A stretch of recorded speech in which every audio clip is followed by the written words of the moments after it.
तो बच्चों, आप लोग कैसे हैं? ठीक होंगे, आशा करते हैं। तो आज हम डिस्कस करेंगे कक्षा 10वीं की जो जनन चैप्टर हमने पिछले यूनिट में स्टार्ट किया है, उसी पे आगे चलते हैं। हम लोग पीछे पढ़ चुके हैं लैंगिक और अलैंगिक जनन के बारे में।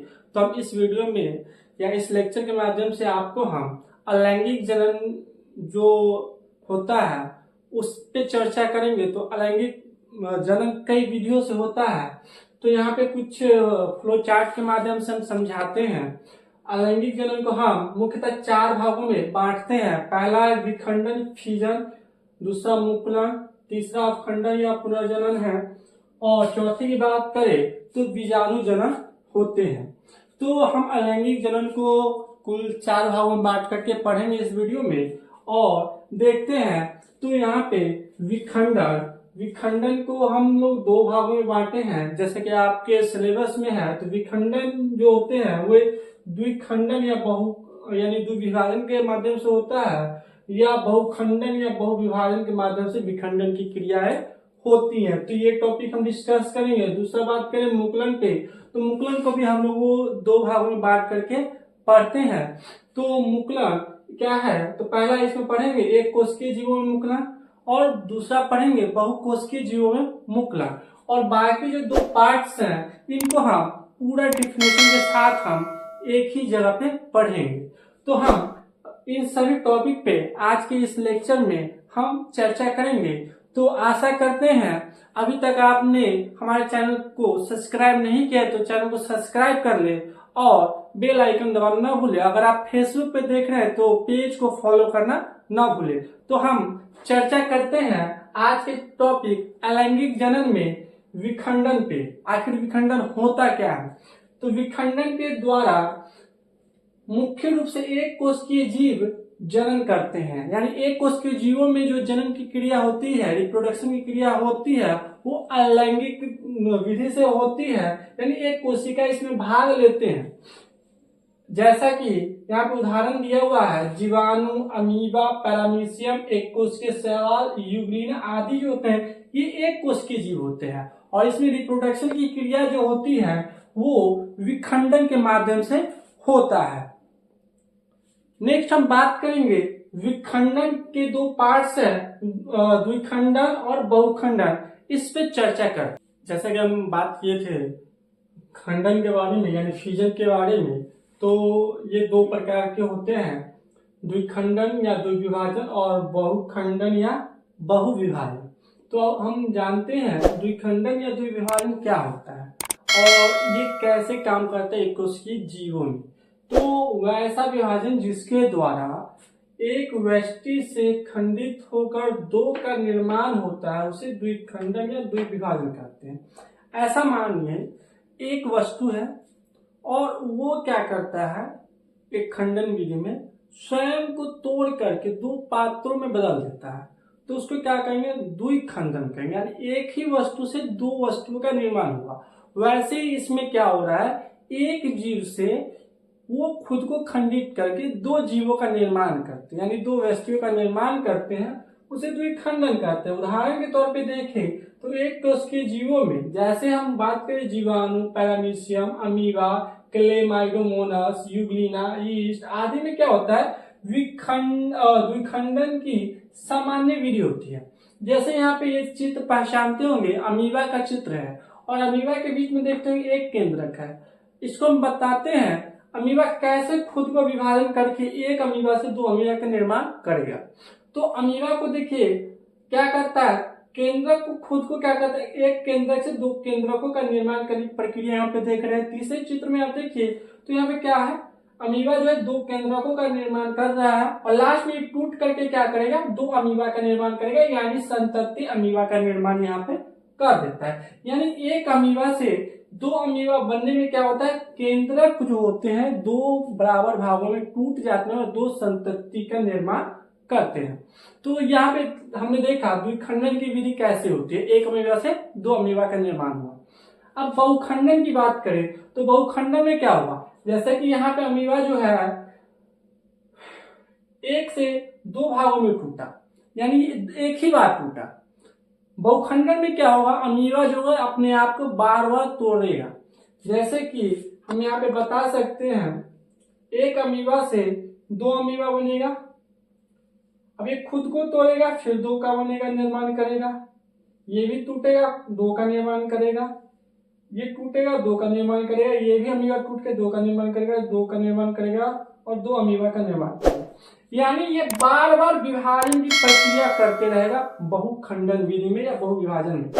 यहाँ पे डिफरेंशिएशन देखते हो, वैसा विभाजन जिसके द्वारा एक वैशिष्ट खंडित होकर अनेक वैशिष्टियों की उत्पत्ति करता हो उसे बहुखंडन या बहुविभाजन कहते हैं। यानी एक अमीबा या एक युग्लिना की बात करें, अगर वो विभाजित होकर एक या एक से अधिक करते हैं तो उसे हम बहुखंडन या बहुविभाजन कहते हैं। यानी कह सकते हैं ये जो है क्या करेंगे, एक वैशिष्ट से खंडित होकर अनेक वैशिष्ट यानी अनेक संततियों का निर्माण कर देंगे। यानी एक अमीबा से सैकड़ों अमीबा का निर्माण बहुखंडन विधि में हो जाएगा। चलते हैं नेक्स्ट टॉपिक पे। हम अलैंगिक जनन में मुकुलन की बात करेंगे तो दूसरा नंबर पे मुकुलन है या बडिंग है। इसमें आपको हम ये कह सकते हैं एक बर्ड होता है जिसमें एक केंद्रक होता है, उसमें से एक बर्ड की कलियां निकलते रहती हैं। इसमें अपना इसका एक केंद्रक होता है, लड़ी बनाते हुए रहते हैं।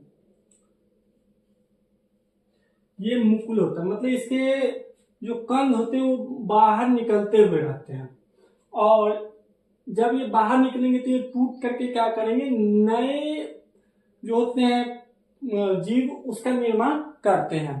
तो हम यहाँ पे मुकुलन का डिफिनेशन पढ़ेंगे तो मुकुलन एक प्रकार का अलैंगिक जनन है। यानी इसमें केवल नर या मादा ही भाग लेता है, या तो नर होगा या मादा होगा, जो जनक के शरीर के धरातल से कलिका फूटने या प्रवर्धन निकलने के फलस्वरूप संपन्न होता है। यहाँ पे देख सकते हैं एक जनक है और यानी मान लेते जनक इष्ट है और इससे क्या होता है, इसके धरातल से क्या होता है, ये मुकुल के रूप में कलिका के रूप में फूटते हैं और इसका प्रवर्धन होता है और इसके बाद क्या होता है, ये टूट करके एक नया इष्ट का निर्माण कर देते हैं।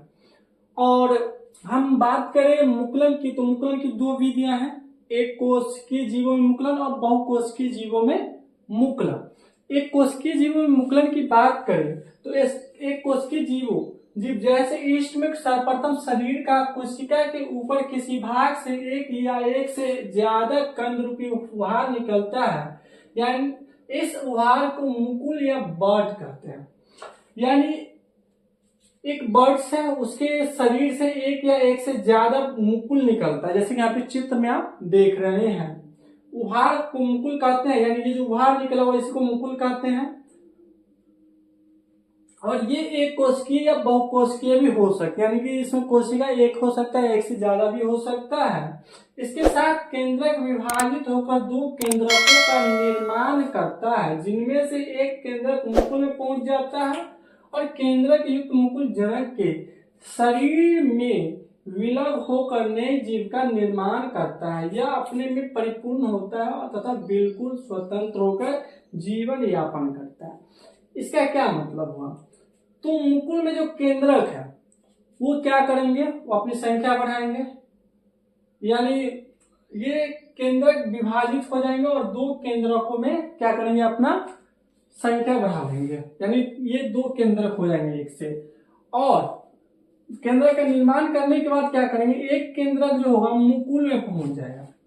कहाँ पहुंच जाएगा, मुकुल में पहुंच जाता है और केंद्रक युक्त मुकुल जो है जनक के शरीर से, जो पेरेंट है इसके, उसके शरीर से क्या हो जाएगा, अलग हो जाएगा, यानी विलग हो जाएगा और नए जीव का निर्माण कर देता है।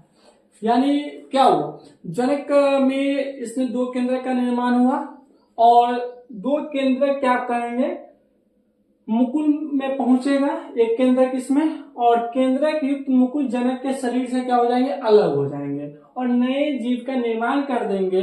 और ये अपने आप में क्या होता है, परिपूर्ण होते हैं, ये स्वतंत्र होते हैं और स्वतंत्रता पूर्वक ये जीवन यापन कर सकते हैं। जैसा कि यहाँ पे दिखाया गया है, ये मुकुलन की प्रक्रिया है, इसमें मुकुलों की लड़ियां यहाँ पे लगा हुआ है और ये सभी क्या होंगे, सभी केंद्रक पेरेंट के बॉडी से क्या होंगे, अलग हो जाएंगे और अलग होने के बाद क्या होंगे, एक नए जो जीव होंगे उसका निर्माण करेंगे और यही प्रक्रिया जो है एक कोशिकीय जीवों में मुकुलन की होगा, यानी एक जीव से बहुत सारे जीवों को बनने की क्रिया को एक कोशिकीय जीवों में मुकुलन कहेंगे। नेक्स्ट हम बात करेंगे बहुकोशिकीय जीवों में मुकुलन क्या। बहुकोशिकीय जीवों में बात करें तो बहुकोशिकीय जीवों में मुकुलन बड़ेंगे इन मल्टी सेलुलर ऑर्गेनिज्म, यानी बहुकोशिकीय जीवों में मुकुलन की प्रक्रिया कैसे होती है इस पर चर्चा करते हैं। इससे पहले एक चित्र देख लेते हैं। ये चित्र जो है हाइड्रा का दिया हुआ है और हाइड्रा के चित्र में देखिएगा ये जो बाहर की ओर उभार निकल रहा है और यही उभार अगले चित्र में देखिएगा एक और हाइड्रा को रूप लेने के करीब है, यानी ये वृद्धि करता हुआ हाइड्रा है। और जब ये हाइड्रा पूर्ण रूप से वृद्धि कर लेगा, यानी अपने जनक शरीर से अपने आप को वृद्धि कर लेगा, तो ये क्या होगा, इसके शरीर से टूट जाएगा और ये शरीर से टूटने की क्रिया को हम हाइड्रा में मुकुलन प्रक्रिया के विभिन्न चरण के रूप में हम दिखा दिए हैं। तो इस प्रकार से होता है बहुकोशिकीय जीवों में मुकुलन की क्रिया, यानी एक हाइड्रा जिसके शरीर से क्या हुआ, एक संतति हाइड्रा का निर्माण हुआ। आप लोग से निवेदन है हमारे चैनल पे जुड़े हुए तो चैनल को पहले सब्सक्राइब कर ले, लाइक करें और वीडियो को जरूर शेयर करें, क्योंकि आपके आगामी बोर्ड परीक्षाओं में जो है ये टॉपिक जो होते हैं वो बहुत ही ज्यादा आने की संभावनाएं होती है। चाहे वो आपके मासिक टेस्ट हो, मंथली टेस्ट, वीकली टेस्ट की बात करें या हाफ ईयरली टेस्ट हो या फाइनल ईयर में जो एग्जाम हो, वो सभी में इसमें से क्वेश्चन पूछे जाते हैं। तो 10वीं कक्षा के विद्यार्थी आप हैं तो इस वीडियो को जरूर देखें और शेयर करना अपने दोस्तों में ना भूलें और चैनल को सब्सक्राइब कर लें। तो हम आगे बात करते हैं बहुकोशिकीय जीवों में जो मुकुलन है उसका डेफिनेशन क्या हो सकता है। कुछ बहुकोशिकीय जीवों में जैसे हाइड्रा, स्पंज आदि में जन्म मुकुलन द्वारा होता है, यानी इसका वृद्धि जो होगा ना, रिप्रोडक्शन, वो मुकुलन विधि से ही होगा। हाइड्रा और स्पंज में, हाइड्रा में शरीर भित्ति से सर्वप्रथम बाहर की ओर एक छोटा सा उभार निकलता है, जैसे कि यहाँ पे शरीर भित्ति से एक उभार निकलता हुआ यहाँ पे हम आपको दिखाए हैं। दूसरा बात करें, इस उभार को हम क्या कहें, मुकुल कहते हैं। धीरे धीरे इस मुकुल के आकार में वृद्धि होने लगता है। यहाँ पे देखिएगा मुकुल के आकार में क्या होगा, वृद्धि हो रहा है। और जब इसके आकार में वृद्धि होने लगती है तथा जनक की शरीर मतलब जनक की सभी रचनाओं का निर्माण हो जाता है। तो यहाँ पे देखिएगा इसके शरीर में जो है ना ये पूरा का पूरा निर्माण हो रहा है तथा एवं यह छोटा हाइड्रा का रूप जो है धारण कर लेता है। अंत में यह छोटा हाइड्रा अपने जनक हाइड्रा के शरीर से विलग होकर अपना स्वतंत्र अस्तित्व जो है कायम कर लेता है, यानी अपने जनक के शरीर की जो भी रचना प्राप्त करने के बाद ये क्या करते हैं, जनक के शरीर से स्वयं को विलग कर लेता है और नए संतति के रूप में हमारे सामने प्रकट होता है। इसी को हम बहुकोशिकीय जीवों में हम जो है क्या कहेंगे, मुकुलन कहेंगे। तो आज बस यहीं तक। आशा करते हैं आपको हमारा वीडियो पसंद आया होगा। चैनल पे नहीं जुड़े तो प्लीज सब्सक्राइब कर लें। भेंट करते हैं आपको अगले वीडियो में, जिसमें हम चर्चा करेंगे रिप्रोडक्शन का अगला टॉपिक। तो मिलते हैं नेक्स्ट वीडियो में।